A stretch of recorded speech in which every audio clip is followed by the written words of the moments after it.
আসসালামু আলাইকুম। SSC 26 batch তোমাদের জন্য কৃষি শিক্ষা সাজেশন নিয়ে এলাম। তোমাদের মধ্যে অনেক বেশি রিকোয়েস্ট ছিল সবার আগে কৃষি শিক্ষা সাজেশনটা একটু দেওয়ার জন্য, কারণ এই কৃষি শিক্ষায় তোমাদের রেজাল্ট সবসময় খারাপ হয়। তার জন্য আমি তোমাদের জন্য দুইটা বিষয় নিয়ে আসবো।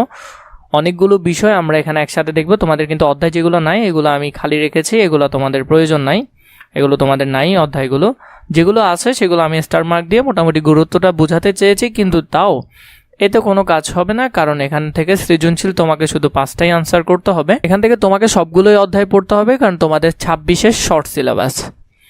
এর উপর হলো যে তোমাদের এমসিকিউ প্রতিটা অধ্যায় থেকে আসবে। তোমাদের গুরুত্বপূর্ণ বিষয়গুলো, অধ্যায়ের উপর যে সংক্ষিপ্ত সাজেশন প্রয়োজন, কোন কোন কোয়েশ্চেনগুলো আসতে পারে সেগুলো নিয়ে আমরা আলোচনা করব, এবং ইনশাআল্লাহ তোমাদেরকে 8 থেকে 9টা তোমাদেরকে কোয়েশ্চেন দিব এবং কিছু গুরুত্বপূর্ণ এমসিকিউ দিব।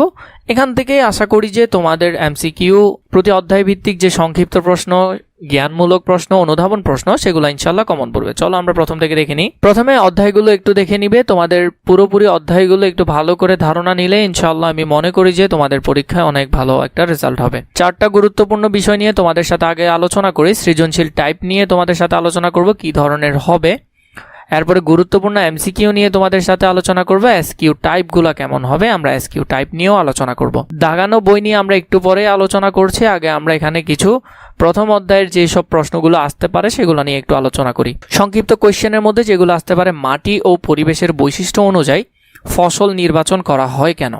এই কোয়েশ্চেনটা ভালো করে দেখবে।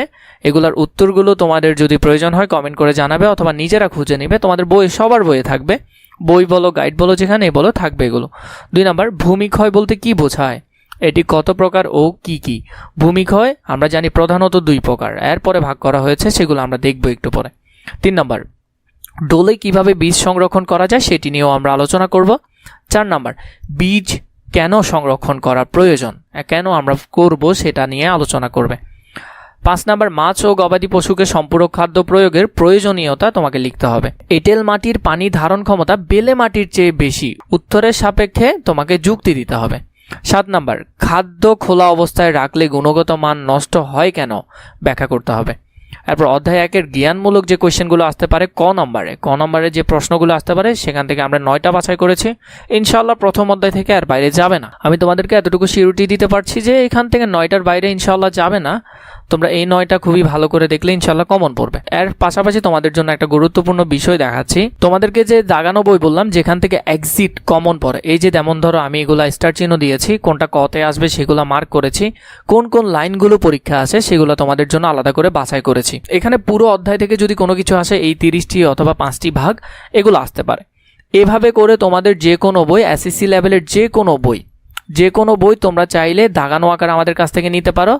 এখানে থাকা যে নাম্বারটি আছে এই নাম্বারে অথবা হোয়াটসঅ্যাপে মেসেজ করবে, অথবা নিচে ডিসক্রিপশন বক্সে আমাদের ফেসবুক পেজে মেসেজ করলে হবে।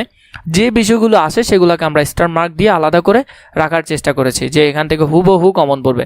এই যেমন ধরো এটা থেকে তোমরা একটা কমন পাবে ইনশাআল্লাহ। এইভাবে করে তোমাদের পুরো বই নিয়ে একটা বিস্তারিত গবেষণা এবং আলোচনা করা হয়েছে।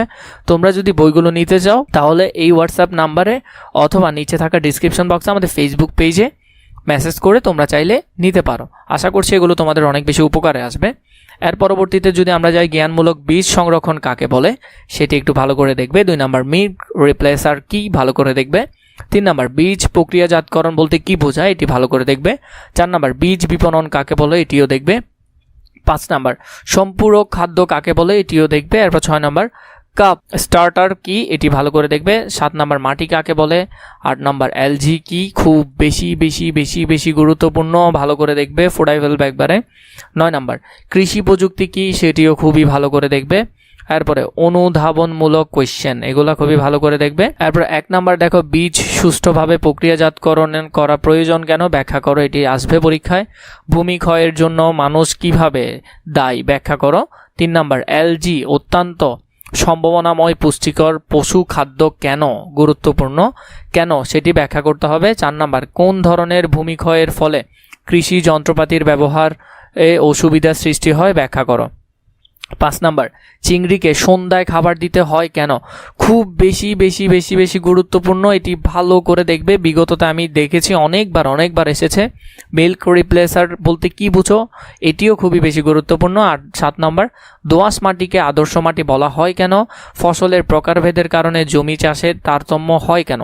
খুব বেশি গুরুত্বপূর্ণ। এর পাশাপাশি তোমাদেরকে বলছি, তোমাদের যদি গুরুত্বপূর্ণ এমসিকিউ এবং বাকি অধ্যায়গুলোর ভিডিও প্রয়োজন হয় আমাকে কমেন্ট করে জানাবে, তার উপর ভিত্তি করে আমি তোমাদেরকে ধারাবাহিকভাবে আলোচনাগুলো দিব ইনশাআল্লাহ।